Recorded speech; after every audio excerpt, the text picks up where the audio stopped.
Hello everyone, কি অবস্থা সবার? তো রাইট নাও আমি যেই শহরটিতে আছি সেটি হচ্ছে আভা। আভাতে দুইটা সিজন থাকে, একটা হচ্ছে সামার, একটা হচ্ছে উইন্টার।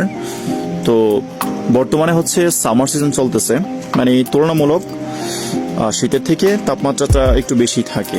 কিন্তু দেখুন, এখন সকাল প্রায় 5:30 বাজে। এই সময়ের মধ্যে মানে কুয়াশা পড়ে রাস্তাঘাট একদম মনে হচ্ছে যে বৃষ্টি হয়েছে, কিন্তু এখানে কিন্তু বৃষ্টি হয় নাই।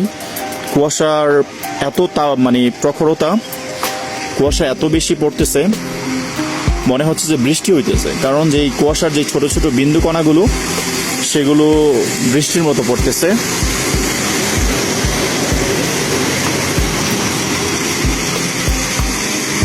এই হচ্ছে আভার রাইট নাও সিচুয়েশন।